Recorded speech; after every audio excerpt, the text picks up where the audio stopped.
बिस्मिल्लाहिर्रहमानिर्रहीम, अस्सलाम वालेकुम। जियो न्यूज़ के इस्लामाबाद स्टूडियो से आप देख रहे हैं कैपिटल टॉक और मैं हूं मुनीब फारूक। क्या ज़माना आ गया है, वो ज़माना इसलिए कि एक आईनी इदारा है इलेक्शन कमीशन। एक नहीं, दो नहीं, तीन तीन चार चार स्टेटमेंट्स एक दिन में आती हैं एक आईनी इदारे के बारे में। ये कोई ऐसा रुझान नहीं है जो पाकिस्तान में नया हो, बदकिस्मत रुझान है। इदारों पर तनकीद की जाती रही है, इदारों के अंदर जो शख्सियात मौजूद है आज भी उन पर तनकीद की जाती है और जस्टिफिकेशन हर कोई यही देता है कि हम इदारे पर तनकीद नहीं कर रहे, हम तो एक शख्सियत पर तनकीद कर रहे हैं, चाहे वो इदारा कोई भी हो। लेकिन सवाल ये पैदा होता है कि जब हुकूमत वक्त ये सिलसिला शुरू कर दें, जब वफाकी वुज़रा बाकायदा तौर पर आकर प्रेस कॉन्फ्रेंस करें और उस प्रेस कॉन्फ्रेंस के बाद जब इलेक्शन कमीशन इस मामले का नोटिस ले और उन्हें नोटिस भेजे, तो उस हवाले से हुकूमत की तरफ से जो इमीडिएट रिस्पॉन्स आए वो यही आए कि जब हमें नोटिस मिलेगा तो हम इसका जवाब देंगे। क्योंकि जो मौक़िफ़ उन वुज़रा की जानिब से उस प्रेस कॉन्फ्रेंस के अंदर लिया गया, और फवाद चौधरी साहब ने बड़ी डिटेल में बताया कि वो मौक़िफ़ सिर्फ उन दो वफाकी वुज़रा का नहीं है, वो मौक़िफ़ हुकूमत पाकिस्तान का है, वो मौक़िफ़ पूरी फेडरल कैबिनेट का है। और अगर फेडरल कैबिनेट का है तो फिर मैं ये समझूंगा बहैसियत एक कॉमन पाकिस्तानी के कि यही मौक़िफ़ फिर मेरे मुल्क के वज़ीर आज़म का है। अगर वो इस इलेक्शन कमीशन पर एतमाद खो चुके हैं और वो समझते हैं कि इस लायक नहीं है कि ये कंटिन्यू करें, तो आपके पास आईनी तरीका मौजूद है, इस इलेक्शन कमीशन को फारिग करवा दें। दूसरी बात ये कि अगर इलेक्शन कमीशन का कॉन्डक्ट वाकई क्वेश्चनेबल है तो क्या कुछ ऐसा करना इलेक्शन कमीशन के लिए भी ज़रूरी है जिससे वो अपनी फेयरनेस, अपनी इम्पार्शियलिटी को इंश्योर करवा सके? क्या नोटिस की बात जब हुकूमत की जानिब से की जाती है कि वो यकतरफा है और झुकाव है और इलेक्शन कमीशन के तेवर बदले हुए हैं, तो ये बात वाकई दुरुस्त है या ये बातें ऐसी हैं जिनकी कोई अहमियत नहीं है?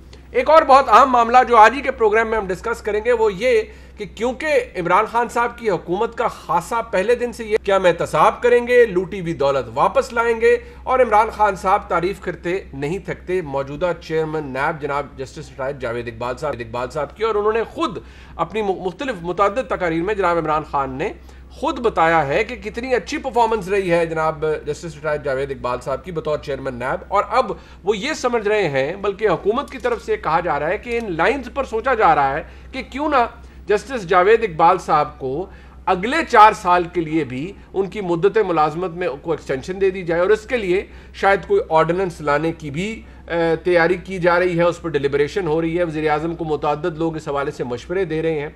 ये भी सवाल अपनी जगह मौजूद है कि अगर हुकूमत ये करती है तो उसके क्या नताइज होंगे, क्योंकि हुकूमत के लिए, पाकिस्तान तहरीक इंसाफ के लिए, उनके नैरेटिव के लिए तो चेयरमैन नैब ने बहुत अच्छा काम किया है। गैर मामूली कारकर्दगी है चेयरमैन नैब की, और ख़ास तौर पर रिकवरीज के हवाले से बात की जाए तो जो क्लेम है कि 500-550 अरब के करीब रिकवरी हुई है, तो ये बहुत बड़ा फिगर है। अब इसमें इसकी डिटेल्स क्या है, इसका ब्रेक डाउन क्या है, फ्रैंकली आज तक किसी ने नहीं बताया कि इसका ब्रेक डाउन क्या है, किस किस मद में कहाँ कहाँ पैसे आए और कौमी खजाने में गए। लेकिन जो चेयरमैन नैब साहब फरमा रहे हैं, अगर वो कह रहे हैं तो हम उसे एक्सेप्ट भी करते हैं। अपने मेहमानों का तारुफ करवा देते हैं, इस हवाले से गुफ्तगू ज़रूरी है, दोनों बड़े हसास और सरबराह कामयाब जवान प्रोग्राम जनाब उस्मान डार साहब हमारे साथ मौजूद हैं स्टूडियोज़ के अंदर। डार साहब बहुत शुक्रिया आपका। सेनेटर मौला बख्श चांडियो साहब पाकिस्तान पीपल्स पार्टी के मरकजी रहनुमा हैं, हमें हैदराबाद से ज्वाइन कर रहे हैं। फॉर्मर लॉ मिनिस्टर भी हैं, इसके अंदर एक कानूनी मामला भी है। चांडियो साहब यकीनी तौर पर उस हवाले से भी बात करेंगे।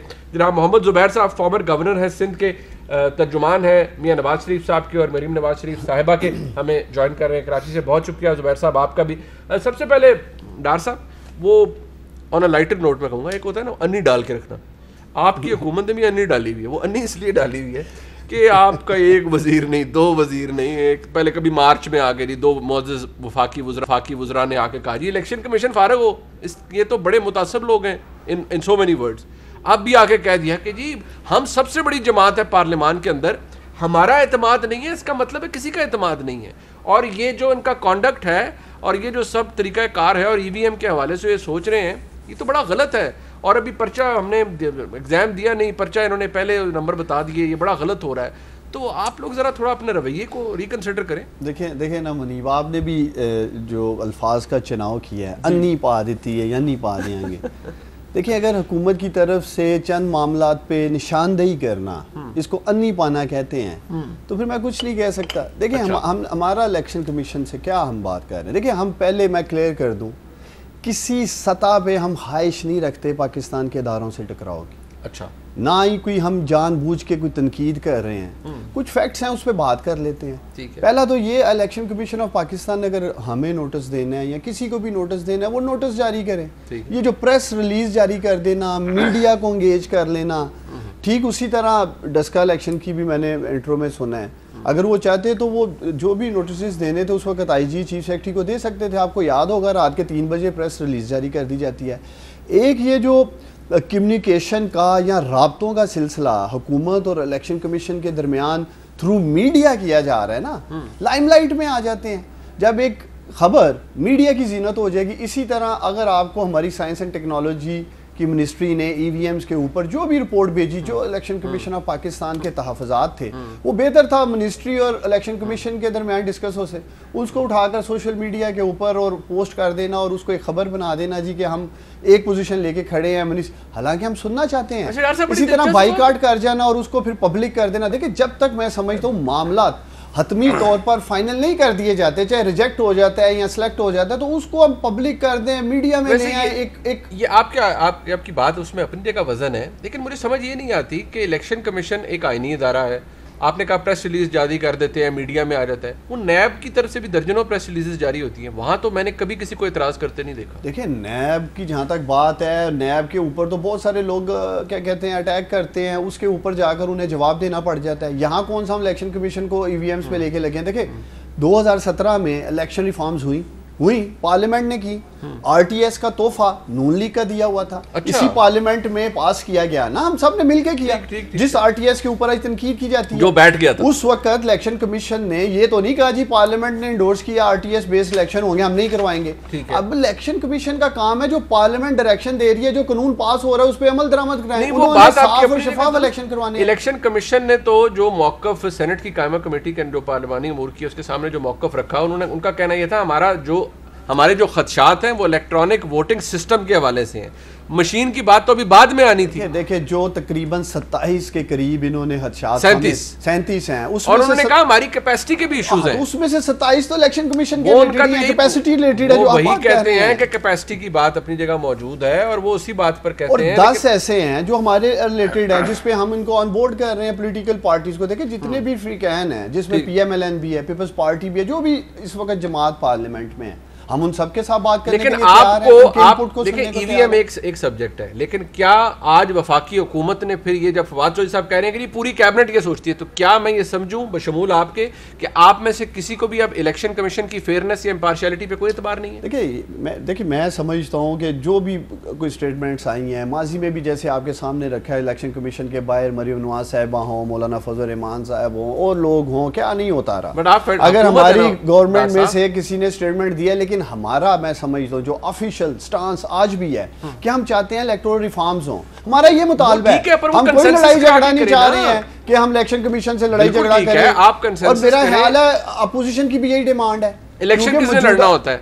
आप सियासी जमातों ने, आपने अकेले भी नहीं लड़ना, बाकी जमातों ने भी लड़ना है। जब आप सारी जमातें कंसेंसस नहीं बना सकती हैं एक मशीन के ऊपर के ये मशीन इस्तेमाल करनी है या नहीं करनी, इलेक्शन कमीशन को आप फोर्स करें नहीं 2023 में करवाओ इससे। देखिए मुनीब, पहले तो जो मौजूदा सिस्टम है उसके ऊपर तो इन्होंने तुम्हें एतमाद कर दिया। अच्छा चलिए, एमएलएन कहती है धांधली हुई, आरटीएस बैठ गया, उसके ऊपर तो तुम्हें एतमाद है। नहीं, मुझे कोई एक नया सिस्टम तो आपने लेके आना जिसके ऊपर सबको एतमाद हो। अच्छा, या तो ये आगे बढ़े, आपके प्रोग्राम में बता दे कोई सोल्यूशन नहीं इनके पास, कोई तजवीज नहीं है ना, बात करते हैं। मैं पूछ लेता हूँ चांडिया साहब, सर मुझे जरा फरमाइएगा, आज वैसे इस्लामाबाद हाई कोर्ट में भी एक पिटीशन, एक दरखास्त दायर की गई इस हवाले से, ईवीएम के हवाले से।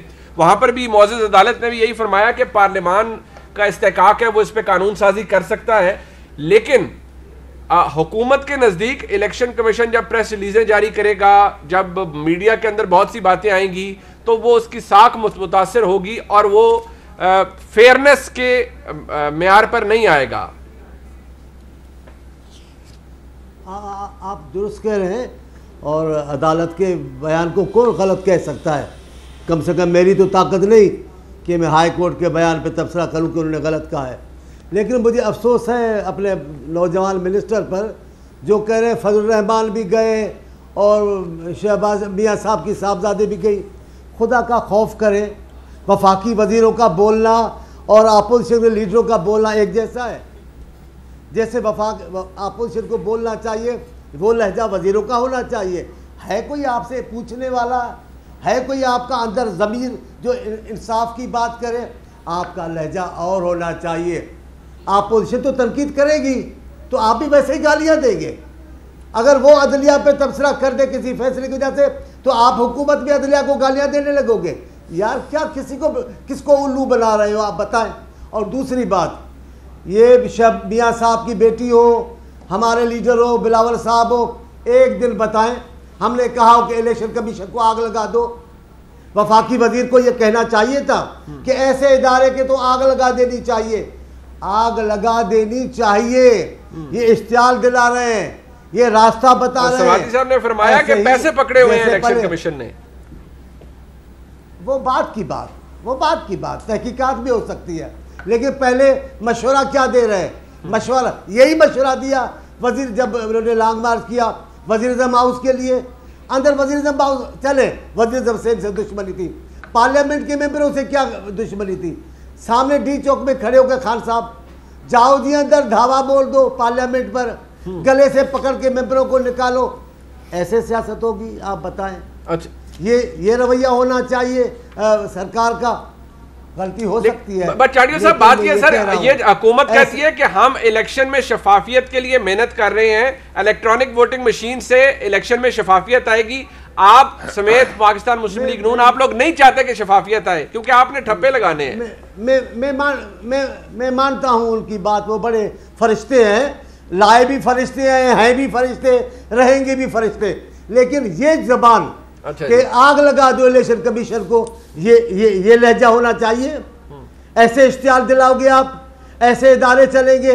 अगर इलेक्शन में मुल्क में जमहूरी निज़ाम की ज़मानत ही इलेक्शन कमीशन है, उसके लिए अगर आप ये तरीके का ठीक है, अगर उन्होंने गलती की है तो अभी आपने भी तो कहा है, अभी आपने अच्छी बात की है कि भाई अगर गलती हुई है तो कानून के मुताबिक इलेक्शन कमीशन को हटा दे।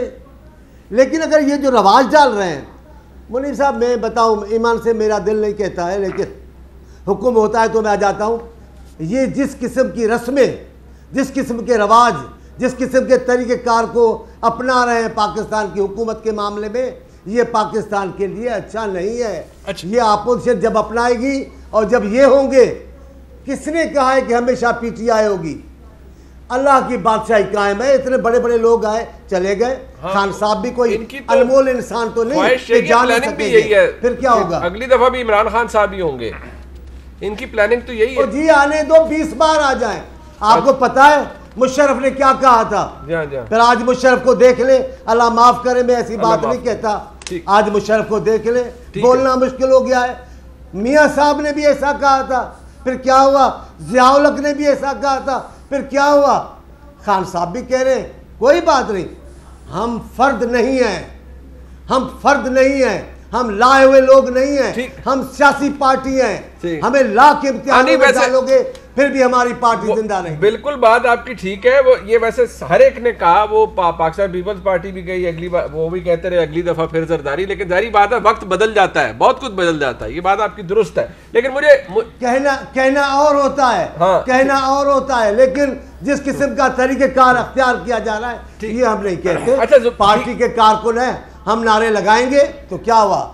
हमें इसमें थोड़ी एतराज है। नहीं ठीक है, नारा लगाना, ख्वाहिश रखना, उसकी जिद्दोजहद करना, उस पर कोई एतराज नहीं, दुरुस्त बात है। लेकिन जुबैर साहब गुजारिश ये है कि चले हुकूमत का मौकफ आप हर एक को यही, अब जब चाणिया साहब ने भी कहा, आप भी यही तनकीद कर रहे हैं कि ये हुकूमत ने बुरा रिवाज डाल रही है कि इदारों के ऊपर सिटिंग फेडरल गवर्नमेंट के मेंबरान आकर फेडरल कैबिनेट के और तनकीद करते हैं और किसी को कह रहे हैं जी आप सियासी, आपकी एम्बिशंस हैं, कोई कह रहा है आपने पैसे पकड़े हुए हैं, कोई कह रहा है आग लगा दो। तो सवाल ये है कि क्या आप में से, आप दोनों जमातें बड़ी जमातें हैं, पाकिस्तान मुस्लिम लीग नून अपोजिशन की सबसे बड़ी जमात है, क्या आपने कभी ये जहमत भी की है कि इलेक्ट्रॉनिक वोटिंग मशीन के फवायद जानने के लिए कोई कोशिश करें या ऑल्टरनेट दे दें इन्हें कि भाई ये आपकी मशीन में गलत है, ये बेहतर टेक्नोलॉजी आप इस्तेमाल करें तो इलेक्शन शफाफ हो जाएगा? इनका गिला यही है कि ना आप कोई ऑल्टरनेट देते हैं बल्कि जो मौजूद काविश है उसको भी गंदा कर रहे हैं। मुनीब, अभी तो इशू कुछ और हम डिस्कस कर रहे हैं। एक तो ये है कि क्या इलेक्ट्रॉनिक वोटिंग मशीन होनी चाहिए, नहीं होनी चाहिए। दूसरी एस्पेक्ट है कि जी जो इन सब ने कहा, इनके वज़ीरों ने कहा और फवाद चौधरी ने कल ये कहा कि वफाकी काबीना इसको ओन करती है तमाम जो चीज़ें कही गई हैं इलेक्शन कमीशन के हवाले से। सो अगर वफाकी हुकूमत बशमूल वज़ीर आज़म इस चीज़ करते हैं तो वो तो एक बहुत ही ख़तरनाक चीज़ है। वो ये जब जिस तरह से चांडियो साहब ने कहा कि आग लगाने, भाई एक तो पहली बात ये है कि इलेक्शन कमीशन एक ऐसा इदारा है जिसकी तरफ तमाम पाकिस्तानियों की नज़र है और उनका डायरेक्टली पॉलिटिकल प्रोसेस से ताल्लुक़ है, क्योंकि इलेक्टोरल प्रोसेस जो भी होगा 22 करोड़ अवाम उससे अफेक्ट होंगे। मुझे तो कोई समझ नहीं आती कि अगर वो एतराज़ात जो हैं पब्लिक कर देते हैं, सोशल मीडिया पर डाल देते हैं, चलें ज़्यादा से ज़्यादा ये उनको उस चीज़ का कह सकते हैं, तंबी कर सकते हैं और अपना एतराज़ जमा करवा सकते हैं कि जी आप वहाँ ना जाया करें, आप हमारे से डायरेक्टली बात किया करें। क्या ये कहा है? This is not the issue at hand कि इशू 37 पॉइंट्स में से, एतराज़ात में से कौन सा सही है, कौन सा गलत है। The issue is the attitude of the fascist government headed by Imran Khan. मैं हमेशा से कहता था, ये देखें 1923 में हिटलर ने म्यूनिख की पार्लियामेंट को जलाने का थ्रेट दिया और उसके थोड़े अरसे के बाद वो पार्लियामेंट को आग लग गई और उससे पूरी जर्मनी का नक्शा चेंज हो गया।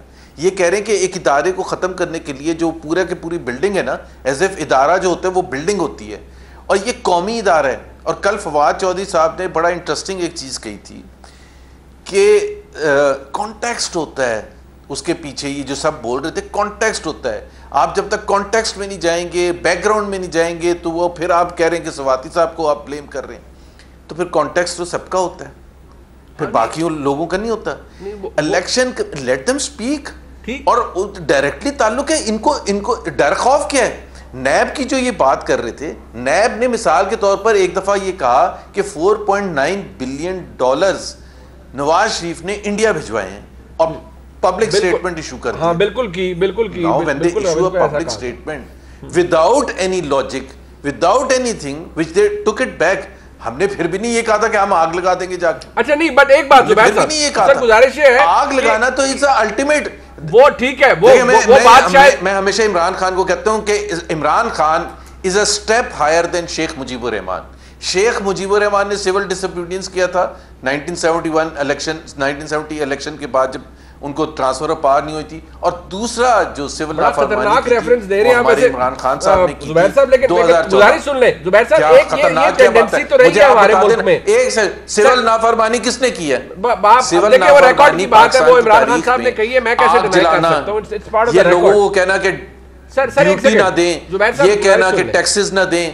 ठीक, सर गुजारिश सुन ले। आपका दौर था, शायद चांडियो साहब को याद हो, उस्मान डार साहब को यकीनी तौर पर याद होगा, आपको भी याद होगा। सर एक वक्त था, ज़बान बेशक ये इस्तेमाल नहीं की गई, परवेज़ रशीद साहब वफाकी काबीना में थे, उन्होंने नैब के हवाले से कहा कि इनके नाखून कुतरने के काबिल हैं, इनकी अब इसी तरह का रेफरेंस दिया। सिटिंग प्राइम मिनिस्टर जनाब मियां नवाज शरीफ साहब ने कहा कि नैब लोगों को तंग कर रहा है, हरास कर रहा है। They are on record to have said all this. ठीक है, लैंग्वेज फर्क थी, इंटोनेशन फर्क हो सकता है, but they have said certain things. Excuse me, Muneeb, let me speak. जी, let me speak. नैब के बारे में तो फाइनेंस मिनिस्टर, अभी जो सिटिंग फाइनेंस मिनिस्टर हैं, जो शौकत तरीन साहब, उन्होंने कहा कि नैब की वजह से हम पाकिस्तान का hundreds of billions of dollars का नुकसान करवाते हैं, क्योंकि नैब अगर हम फैसला करते हैं जल्दबाजी में तो नैब केस बना देता है और नैब को जब तक खत्म नहीं करेंगे तो आगे बात नहीं बढ़ेगी। दूसरा जो आपने परवेज रशीद का कहा था, परवेज रशीद ने इनडायरेक्ट कहा था, वो इन्फ्रेंस आप लोगों ने लिया था कि ये नैब को कह रहे हैं, उनका मतलब, बट ऐसे नहीं कहा था कि पूरी बिल्डिंग को जाके आग लगा दे। हाँ, नहीं, और मैंने तो कहा इसको क्वालिफाई किया कि ये ज़बान ये कौमी इदारा नहीं है कि आग लगा दे जाके, लेकिन ठीक है, बहुत से लोगों ने फिर भाई ये क्या कौमी इदारा नहीं है? सर बात ये है कि वो सियासी तकरीरों के अंदर आपके कुछ लोग नाअहल हुए जिन्होंने बहुत सी बातें की मौजूद जज साहबान के वाले से, फिर वो नाअहल भी हुए। ठीक है, that's a separate debate. But एक बात मैं जरा पार्टी से भी निकाल दिया था सर हमने। नहीं, वो तलाल चौधरी साहब नाअहल हुए ना, अभी पार्टी के अंदर ही जारी बात है, उन्होंने कुछ जलसे के अंदर जो बातें की थी। ठीक है, नहीं, मैं निहाल हाशमी की बात, जी निहाल हाशमी साहब की बात करें। मुझे बड़ा अच्छा लग रहा है कि दोनों मेहमान आपके अखलाकियात की बातें कर रहे हैं। और मुझे इनको तारीख में लेना जाना पड़ेगा, इसलिए कि काश जब इनकी लीडरशिप ऐसी बातें करती रही है तो यही बयानिया होना चाहिए था इनका। चांडियो साहब का यही बयानिया होना चाहिए था जब आसफ अली जरदारी साहब हमारे अदारों की और उनके सरबरान की ईंट से ईंट बजा दूंगा कहते थे। चांडियो साहब, ईंट से ईंट बजाना क्या होता है कौम बड़ी अच्छी तरह जानती है। फिर यही जुबैर साहब जो बात कर रहे हैं जला दो, यहां तक नहीं गए जुबैर साहब, आप और आपकी लीडरशिप ने सुप्रीम कोर्ट ऑफ पाकिस्तान पर डंडों से हमला किया था, डंडों से रिकॉर्ड का हिस्सा है। अभी तो कोई गया नहीं इलेक्शन कमीशन, आप लोग तो जा चुके हैं सुप्रीम कोर्ट ऑफ पाकिस्तान। दिखाएं फुटेज कौम को ये क्या करते रहे हैं। उसके बाद इन्हीं की लीडरशिप कहती थी हमारे मुअज़्ज़ज़ जय साहिबान के लिए और उनकी फैमिलीज के लिए जमीन तंग कर देंगे, वो कहते पार्टी से निकाल दिया, की कोशिश ना करें, सफात पड़े नहीं जा रहे हैं, एक लंबी फरिस्त है। काश आप लोगों की स्टेटमेंट बयानिया ये अपनी लीडरशिप के लिए भी होता, सिर्फ हमारे लिए ये बातें कर रहे हैं। करें कंडेम, अगर मौला बख्श चांडियो समझते हैं कि आसफ अली जरदारी ने गलत बात की थी ईट से ईट बजा के, तो आपके प्रोग्राम में कंडेम करें, ये कंडेम करें कि सुप्रीम कोर्ट पे गलत हमला हुआ था। उसके बाद बड़ा मसला बन गया था, इस बात को आप बार-बार क्यों दोबारा ला रहे हैं? अपने लिए असूल और मुनीब और दूसरों के लिए और। अब इलेक्शन कमीशन की एक और बात करना चाहता हूं। देखिए अब बात खुली है तो खुलनी चाहिए। 10 का इलेक्शन में जो उनकी उम्मीदवार थी उसने 23 पोलिंग स्टेशन मांगे थे, आपको याद होगा। और एलिगेशन क्या था कि पोलिंग एजेंट्स वो जो थे प्रिजाइडिंग ऑफिसर्स पहले 23 मांगे थे, फिर दरखास्त अमेंड करके सारा मांग लिया था। 4 बज गए सुबह के, पोलिंग प्रिजाइडिंग ऑफिसर्स नहीं आए तो धांधली हो गई। 70 किलोमीटर रेडियस का वो हल्का था गांव का।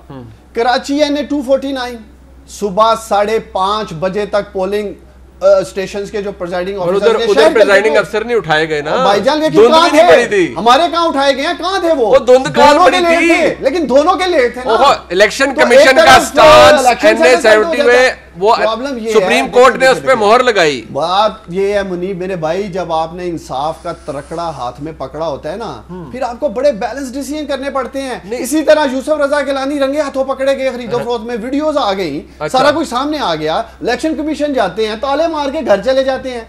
इतना बड़ा इलेक्शन हो सेनेट का और उसके ऊपर घरों में ताले मार के चले जाएं और 10 का इलेक्शन में रात 3 बजे तक जाके हों, मकसद ये इसमें हम आप दोनों देखिए, सेनेट का इलेक्शन जो होता है उसके अंदर जो उसकी अंदरूनी कार्रवाई होती है बहुत ज्यादा, उसके अंदर चांडियो साहब हमारी रहनुमाई फरमा सकते हैं, लेकिन उसके अंदर सेनेट का अपना भी इस्तेहकाक होता है बहुत सारी चीज़ों के अंदर डायरेक्टली। ठीक है, कुछ चीज़ों में इलेक्शन कमीशन की इन्वॉल्वमेंट है, हर चीज़ के अंदर वहाँ इलेक्शन कमीशन की इन्वॉल्वमेंट नहीं। ये तो एक कॉन्स्टिट्यूंसी का इलेक्शन था जो सियालकोट में हुआ, तो कराची में भी यही था। कहां थे प्रिजाइडिंग ऑफिसर? जुबैर साहब की यही डिमांड थी ना।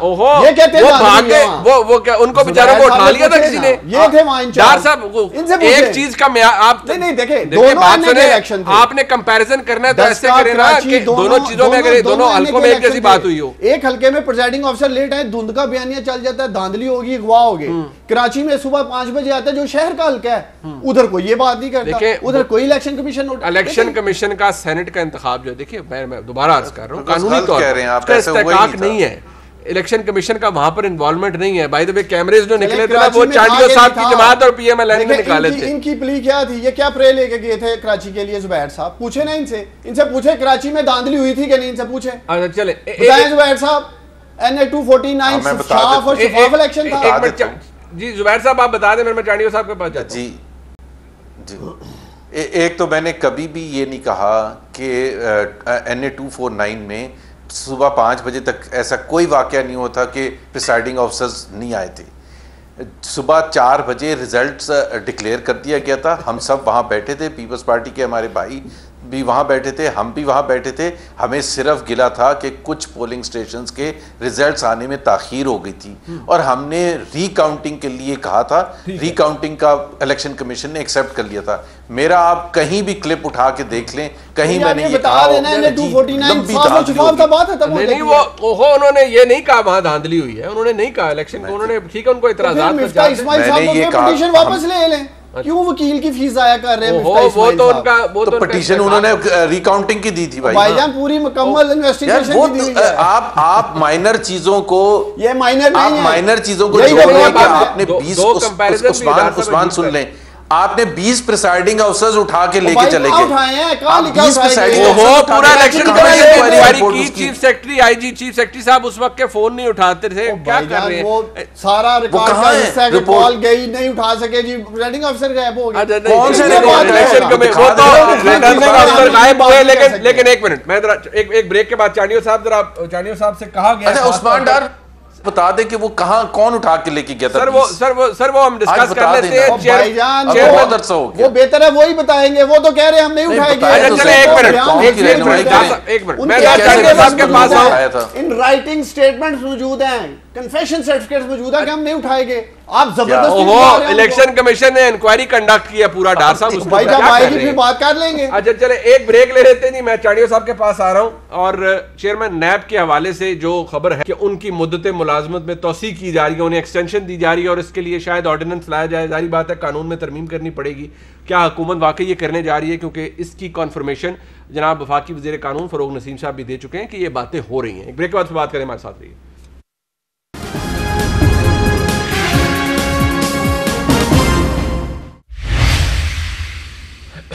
जनाब चांडियो साहब, सबसे पहले तो सर ये इनकी पुरजोर ख्वाहिश है कि जरदारी साहब ने भी गलत कहा था इदारों के सरबराहान के बारे में, वो कंडेम करना चाहिए, वो भी तरीक़ाकार गलत था।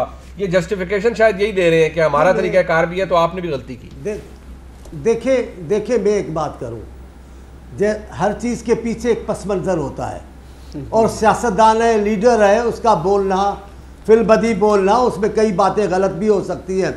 लेकिन पीपल्स पार्टी के साथ जो किया गया और एक जनरल ने किया, ज़ियाउल हक ने, आपने बताया हज़ारों लोग जेलों में, हज़ारों लोगों को कोड़े, शहीद जुल्फ़िकार अली भुट्टो को कत्ल किया गया अदालत के नाम पे, तलखियाँ थी।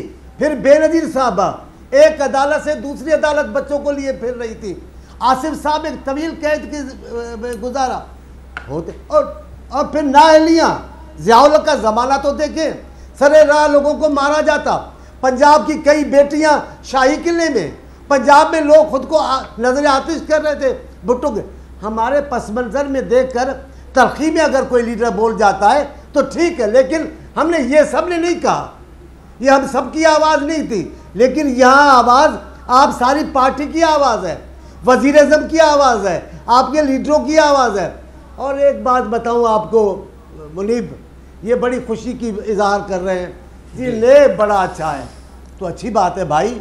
आप इलेक्शन कमीशन को कह दो साहिबो ऐसे बन जाओ जैसे नेब बन गई है, आप सीधी बात है। अच्छा। आप नेब जैसे किरदार की तवक्को रखना चाहते हो, कर दो इलेक्शन को कमीशन को वैसा। आप उनको बोलते क्यों नहीं हो, गालियाँ क्यों दे रहे हो? वो भी अच्छे लोग हैं, वो आपकी मान लेंगे। और इंतखाबात और कराची के इंतखाबात ये मेरे बता रहे हैं आपको जी, पीटीआई के मेरे दोस्त, आप हैरान हो जाएंगे। इनसे पूछे कराची के एक हल्के लियारी में इलेक्शन उम्मीदवार के चीफ पोलिंग एजेंट को भी पोलिंग स्टेशन में दाखिल होने नहीं दिया गया। कराची के शहर का एक इलाका 2 दिन लेट, 2 दिन इंतखाब का इंतजार। को कबायली इलाका था कराची, लाड़काना के इलेक्शन के रिजल्ट कब आए तो वो क्या को बलोचिस्तान के पहाड़ों में इलाका था। इसलिए तो ये कह रहे हैं कि टेक्नोलॉजी एंडोर्स कर रहे हैं पॉइंट सर, वो इसलिए तो ये कह रहे हैं कि टेक्नोलॉजी लाए। उसकी बात की उसको देखते हैं पहले इनकी शराफत और पारसाई का तो पता चल जाए ना। अच्छा जी, आप बार बार कह रहे नेब ने क्या किया है? पूरा पाकिस्तान सरापा एहतजाज है, इनके लोगों के बयानात नेब के खिलाफ आए हैं। सर अब मैं क्योंकि चेयरमैन नैब पे आ जाते हैं चांडियो साहब में आ जाते हैं उसी बात पर, क्योंकि हुकूमत चाह रही है कि उनकी मुद्दत मुलाजमत में तोसी हो जाए। चेयरमैन नैब कहते हैं कि 2017 से लेकर अब तक 517 अरब रुपए हमने 533 अरब रुपए नैब ने रिकवर किए। वफाकी वजीर कानून मैं आपको सुना देता हूँ, वो कुछ फरमा रहे हैं, सही जरा सुन लें, फिर इसके ऊपर बात कर लेते हैं कि हुकूमत को शायद और कोई कैंडिडेट मिल नहीं रहा और वो समझती है कि जावेद इकबाल साहब को कंटिन्यू करवाना है। हुकूमत की ये सोच एक मौजूद है। वफाकी वजीर कानून क्या फरमा रहे हैं, सुन। इन्होंने फ्रैंकली स्पीकिंग बड़ी ईमानदारी से अपना काम किया है, कोई इनकी इंटेग्रिटी पे कोई बात नहीं कर सकता चाहे कुछ भी कहे। हुकूमत के हल्कों में ये डिस्कशन ज़रूर है और क्योंकि इनकी परफॉर्मेंस बड़ी अच्छी है जस्टिस जावेद इकबाल की, तो ये भी एक स्ट्रॉन्ग कैंडिडेट हैं क्योंकि इनकी परफॉर्मेंस बड़ी अच्छी है और अपराइट आदमी है। दिलचस्प बात है। अभी मैं चाहूंगा हमारे सही कह रहे हैं सर, वो परफॉर्मेंस बहुत अच्छी है वैसे। सुने, मैं यही कह रहा हूं, ऐसी परफॉर्मेंस कोई नहीं दे सकता, सीधी बात है। तो आप कहे ना इलेक्शन कमीशन को कि आप अपनी परफॉर्मेंस नेब जैसी दो, मामला खत्म हो जाएगा। आप ऐसा तो नहीं कह रहे, या वो आपकी मान नहीं रहे हैं, आप उनको गालियां दे रहे हैं, ऐसे होता है। और ये क्या कहा यार, ये अपोजिशन नेब इलेक्शन कमीशन हमारे एतराज हो सकते, इतना गर्म। आपके एतराज नहीं थे, आपने गालियां दी इलेक्शन कमीशन के मेंबरों को, आपने बेइज्जत किया इलेक्शन कमीशन के मेंबरों को भरी मीटिंग में, और आखिर में सवाती साहब इतने मुकद्दस पाक ईमानदार शख्सियत ने क्या कहा, आग लगा दो। पैसे पकड़े, क्या बातें करते हो? जिन गलत रिवायतों को आप डिफेंड कर, इनको भुगतना होगा आपको। ये आम बात नहीं है, सिर्फ आप पीपल्स पार्टी नून लीग के लिए मुल्क तबाह कर देंगे। नैब चेयरमैन के हवाले से भी बात है, ठीक है। मैं सर सीधे चेयरमैन की बात करता हूं, लेकिन मैं सुने मुनीब भाई, मैं चेयरमैन की बात करता हूं, ये बुनियादी बात है, इसमें मुल्क का ढांचा खड़ा है। अगर आपको पार्लियामेंट से कानून पास करवा लो, आपकी कानून में सेनेट जैसी इलेक्शन करवा लो, जैसे आपने कितने हमारे हाथ उठे हुए वोट थे, निकले कितने थे, एक फिर इलेक्शन ऐसे ही करवा दो। सर कोई नहीं, वो तो वो उसमें तो फिर बहुत से पर्दा नशीनों के नाम आ जाते हैं कि कौन किसके साथ दगा कर गया, उसमें आप किसी और दिन बात कर लेंगे। मैं सर एक सेकंड, नहीं मुनीब, नहीं, ये दुरुस्त नहीं है। लोगों की बेवफाई, लोगों की गलती को इदारे की तहफ़्फ़ुज़ ना दो।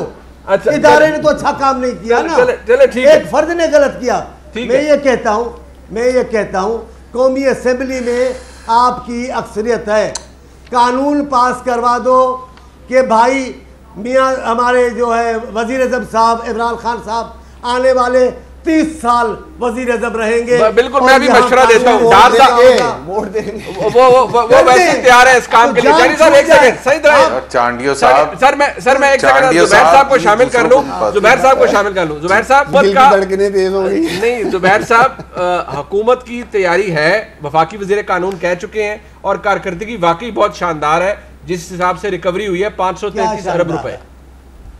जी, दो चीज़ें परफॉर्मेंस को इवैल्यूएट करने के लिए। एक तो ये जो नैब ने केसेस किए थे ऑपोजिशन जमातों पर, और उसके सिलसिले में जो डिटेल्ड जजमेंट्स आई हैं सुप्रीम कोर्ट की और वेरियस हाई कोर्ट्स की, जिसमें नैब को डायरेक्टली तनकीद का निशाना बनाया गया है। नैब पर वो बौछाड़ की गई है सुप्रीम कोर्ट के जजेस ने, हाई कोर्ट के जजेस ने, पॉलिटिकल इंजीनियरिंग तक के अल्फाज इस्तेमाल किए गए। बल्कि सुप्रीम कोर्ट ने एक केस में ये कहा है कि हमारे सर शर्म से झुक गए नैब के हवाले से। पता नहीं कौन सी परफॉर्मेंस की बात कर रहे हैं। दूसरी बात ये है, ये जो रिकवरी कहते हैं 500 पता नहीं कितने बिलियन, मुझे बता देंगे कौन सा पॉलिटिकल लीडर है जिससे पैसे निकलवाए इन्होंने, नाम बता देना। 10 दफ़ा पूछ चुके हम भाई, शहबाज शरीफ से पैसे निकलवाए हैं, मरीम नवाज से पैसे निकलवाए हैं, साद रफीक से पैसे, किससे पैसे निकलवाए हैं? हमजा शहबाज से पैसे निकलवाए हैं, राना सनाउल्लाह से पैसे, किससे पैसे निकलवाए हैं? 500 ये जो बिलियन की फिगर देते हैं। और दूसरी बात यह है कि वो जो 500 बिलियन है, मैं तो बजट में उसको कहीं भी नहीं देख रहा कि वो नेशनल एक्सचेकर में जमा भी हुए हैं। कौन से लाइन के तहत जमा हुए हैं? तो ये भी नहीं पता कि किसने पैसे दिए, ये भी नहीं पता कि वो पैसे आगे गए कहाँ हैं।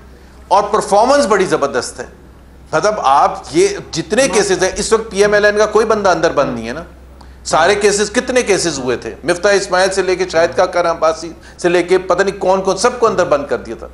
क्या हुआ? हर एक की डिटेल जजमेंट पढ़ लें। डिटेल जजमेंट में एक कॉमन फैक्टर है, वो ख्वाजा आसिफ के भी उसमें, एहसन इकबाल के भी है, शाहिद का खान के भी है, हर एक में, कि we have found no corruption, no kickback, no tax evasion, no use of misuse of official position. तो फिर किस चीज के, मतलब आपने केसेस किए हैं, शर्मिंदगी होनी चाहिए नैब को 3 साल के बाद कि भाई हमारा तो जावेद इकबाल साहब तो छोड़ के खुद ब खुद चले जाए। किया उन्होंने, पूरी मुल्क के सामने तमाशा बना के रखा है। जब फाइनेंस मिनिस्टर ये कहता है कि मैं शाहजेब खानजादा के प्रोग्राम में कि मैं कुछ और बोलूंगा तो नैब मुझे नोटिस भेज देगा, पिछली दफा भी नोटिस भेज देगा। अच्छा, मतलब ये तो हालत है नैब। जुबैर साहब, एक ये कह रहे हैं कि जबरदस्त परफॉर्मेंस है इस जगह कि देखिए हुकूमत ने एक प्रेसिडेंट सेट कर दिया, प्रोसिक्यूटर जनरल को इसी साल उनकी मुद्दत मुलाजमत में तौसीक कर दी। और जस्ट बात यह है कि जब इस तरह की इंडाइटमेंट्स, मैं इन्हें इंडाइटमेंट्स ही कहूँगा कि एक इदारे के हवाले से, उसकी प्रोसिक्यूशन के हवाले से जब ऑनरेबल सुप्रीम कोर्ट या ऑनरेबल जजेस की जानिब से आई, खाए वो ख्वाजा आसिफ साहब का मामला हो, आप उसको देख लीजिए, ख्वाजा बरादरान का सुप्रीम कोर्ट से फैसला है, डैमनिंग इंडाइटमेंट फॉर नैब्स प्रोसिक्यूशन स्टैंडर्ड्स। उस प्रोसिक्यूटर जनरल को उनको 3 साल की उनकी मुद्दत मुलाजमत में एक तरमीम के जरिए, एक ऑर्डिनेंस के जरिए उनको एक्सटेंशन मिल गई। वो 3 साल अब उनकी मजीद दोबारा वो रहेंगे प्रोसिक्यूटर जनरल नैब। अब हुकूमत यही चाह रही है कि चेयरमैन नैब के लिए भी ये हो जाए, लेकिन आप नहीं समझते, you have missed the bus. हुकूमत तो ऑर्डिनेंस के जरिए भी ये सब करवा लेगी, और एक प्रेसिडेंट तो ऑलरेडी मौजूद है, प्रोसिक्यूटर जनरल के लिए उन्होंने करवा ली, चेयरमैन नैब के लिए भी करवा लेंगे। यार जब फैसिस्ट हुकूमत होती है, जब वन पार्टी सिस्टम होता है, जब हाइब्रिड हुकूमत होती है, तो फैसले ऐसे ही होते हैं ना। हम तो सिर्फ बोल सकते हैं, रेजिस्ट कर सकते हैं, आवाज बुलंद कर सकते हैं। अभी मीडिया रेगुलेटरी जो लॉ लेके आ रहे हैं कर देंगे, तो उसका क्या करेंगे? जाहिर सी बात है रेजिस्टेंस तो करेंगे ना। रेजिस्टेंस का अपना एक तरीका है, अपना इजहार करने का हम करेंगे, लेकिन मेक नो डाउट ये वर्स देन ज़िया या मुशर्रफ की हुकूमत है, ये बुलडोज करके सब कुछ करवा लेगी। अच्छा नहीं, बट डार साहब एक फिर भुगतते रहेंगे सारे, उस्मान डार भी और हम भी। नहीं, डार साहब की हुकूमत तो, आपकी हुकूमत में तो कोई करप्ट आदमी नहीं है ना। आप लोगों को नैब से कभी डर नहीं लगा? आपको कोई शक है? नहीं, मैं तो आपसे पूछ रहा हूं, किसी पे शक है तो बताएं मुझे। नहीं, मुझे शक नहीं है, मैं सिर्फ कहता हूँ वो बहुत से आपके लोग हैं ना जिनके हवाले से कोई इंक्वायरी कंप्लेंट्स है, उन पे कुछ हुआ नहीं। देखिए चलता है। देखिए पहले मैं जावेद इकबाल साहब के अलावा यानी कि ये समझ लिया जाए कि और कोई उस पैमाने की शख्सियत मौजूद नहीं है पूरे पाकिस्तान। देखिए मुनीब, पहले तो मुझे आपके व्यूअर्स को क्लियर करने दे, पाकिस्तान तरीके इंसाफ, कानून की बालादस्ती पे हम यकीन रखते हैं। आज़ाद अदलिया, आज़ाद इलेक्शन कमीशन ऑफ पाकिस्तान और आज़ाद media, very good. I mean इनके बगैर जमहूरियत जो है ये परवान नहीं चढ़ सकती। हम यकीन रखते हैं इन चीज़ों पे। अब मैं आता हूँ नैब पे। जमहूरियत का आलमी दिन भी है वैसे, चलें, लेकिन मैंने आपको मैं यहाँ हुकूमत की नुमाइंदगी कर रहा हूँ, मैंने आपको रख दिया हुकूमत का बयानिया। हम इन चीज़ों पे यकीन रखते हैं। मैंने आपको पहले कहा किसी सतह पे जब हम बैठते हैं, मीटिंग्स होती हैं, प्राइम मिनिस्टर भी बैठे, हमने कभी कोई ऐसा प्लान नहीं किया जी उस इदारे को हमने मलाइन करना है या टारगेट करना है या कर लिया प्लान आपने, वो पूरी कैबिनेट ने कर लिया कि हमने कहना है, हमारा तो मौक़िफ़ है ये इलेक्शन कमीशन के वाले से। तो इलेक्शन कमीशन से ये कह रहे हैं कि अगर आपने कोई बात करनी है, अगर उस्मान डार से आपको कोई गिला है, अगर आप मुझे नोटिस भी भेजना चाहते हैं, खामोशी से भेज दें। अच्छा। ये क्या कि कैपिटल टॉक में मुनीब का टॉपिक बना हुआ है, प्रेस रिलीज और वो सारी डिस्कशंस हो रही है। बेहतर है कि दो फ्रीकैन में बात चल रही है। अब मैं एक इंपॉर्टेंट बात करना चाह रहा हूं, आइएगा, मैं एक ब्रेक ले लूं, यहीं से शुरू करते हैं, फिर मैं चांडियो साहब के पास भी जाऊंगा। एक ब्रेक के बाद जी, मुख्तसर सी ब्रेक है, वापस आ रहे हैं।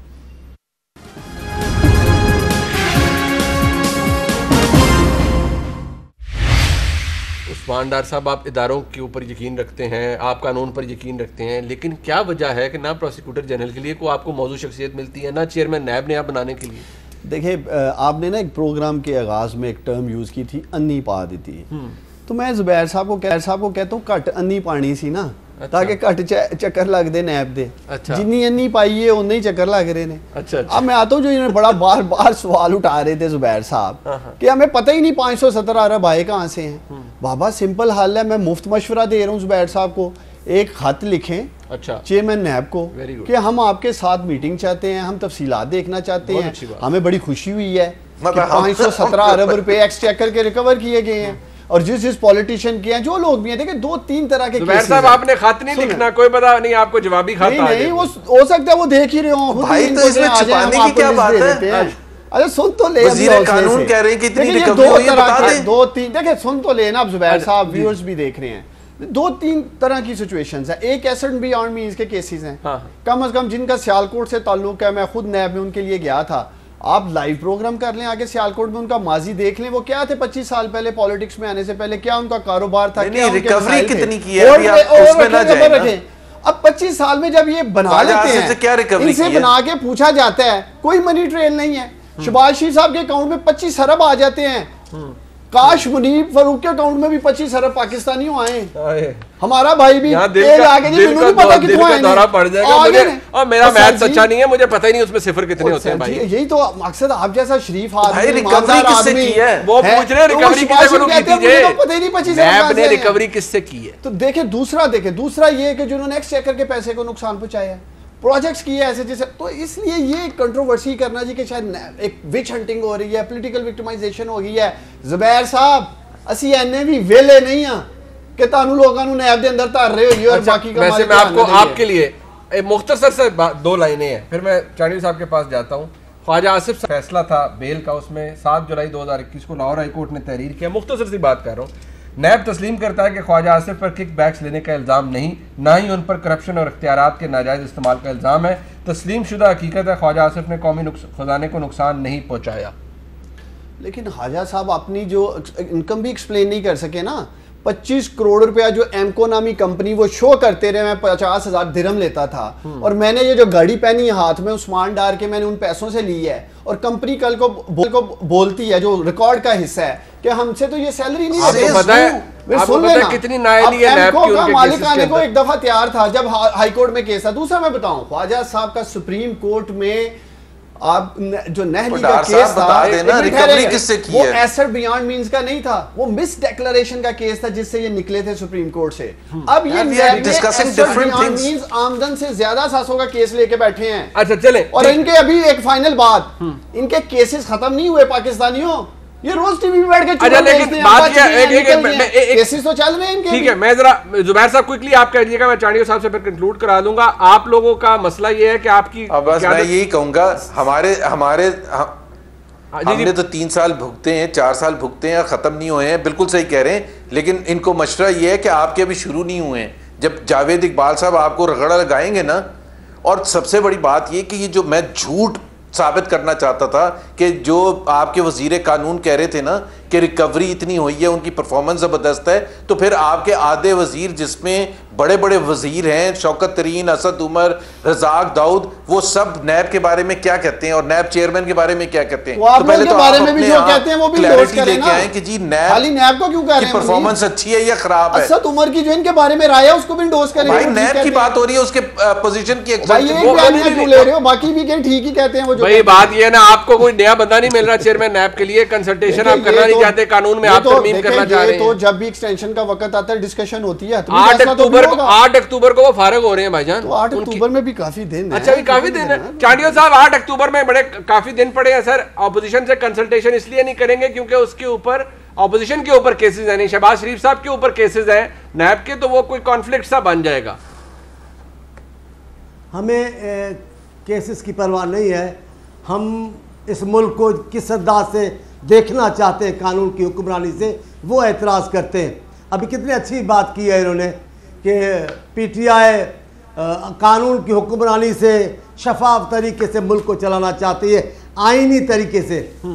ये आईनी तरीका था जो कल मुश्तरका इजलास में प्रेस गैलरी में ताला लगा दिया। ये आज़ाद मीडिया चाहते हैं, ये जो भी फाउंडेशन बना रहे हैं ये आज़ाद मीडिया चाहते हैं। ये आज़ाद मीडिया की वजह से ही साहब भी कल रस्तों पे बैठे थे, आप देखिए ना, ये सब आज़ाद मीडिया की बात है। किसको उल्लू बनाते हैं, पूरा मुल्क पहचान गया है आपको, आपके वादे को, आपकी बातों को पूरा पाकिस्तान जान गया है, और आप ऐसे रवानी से बोल जाते हैं सबको गलत। एक मैं बात बताऊं मुनीब जी जी सर, नून लीग की हुकूमत थी तो कितने केसेस ये जो आप टाली में भर के केसेस लाए, उनमें से एक केस भी नहीं था, उतरे तो आए। हम जरदारी साहब थे, कितने आए थे, उतरे तो आए हैं। फिर हमारे साथ ऐसा था, आपने जरदारी साहब की हमशीरा को लेकर रात की तारीकी में जेल में ला, कराची से जेल, वो कोई फरार हो रही थी, आपने रेप से इंतकामी कार्रवाइयां कराई, इनकी कीमत तो नहीं। आप सुन ले जरा, अब आप ऐसा लग रहा है, सुन ले, अब आपको ये भुगतना तो पड़ेगा। चांडियो साहब खुलकर सारे ख्याल कर रहे हैं आपके प्रोग्राम में, इससे ज्यादा मीडिया की जाती इन्होंने क्या लेनी है, हर तरह की डिस्कशन कर रहे हैं। चांडियो साहब हमारा वक्त खत्म हो गया है तो फिर क्या करेंगे? नहीं साईं, आप हमारे लिए बहुत बाइज्जत है, काबिल एहतराम है सर, मैं गुजारिश है, वक्त खत्म हो गया। बात मेरे बात मेरे बाज़त होने की नहीं है, बात हमारे मौक़िफ़ के सुनने की है। वो आप मौला भाई शांडिया साहब, आज का प्रोग्राम इस बात पे खत्म करता हूँ, मोले नु मौला ना मारे थे मौला नहीं मरदा। आपका वक्त नहीं खत्म होगा जब तक आप नहीं इंशाल्लाह जुबैर साहब आपका बहुत शुक्रिया। उस्मान नाज मौजूद थे, मौला बख्शानी साहब मौजूद थे। प्रोग्राम आपने देखा जी, हुकूमत का इरादा है और इस हवाले से हुकूमत डिलिब्रेशन भी कर रही है कि चेयरमैन नैब को एक्सटेंशन दी जाए और उसके लिए कानून में तरमीम प्रपोज की जा रही है या ऑर्डिनेंस लाया जाएगा, या आने वाला वक्त बताएगा। प्रोग्राम देखने का शुक्रिया।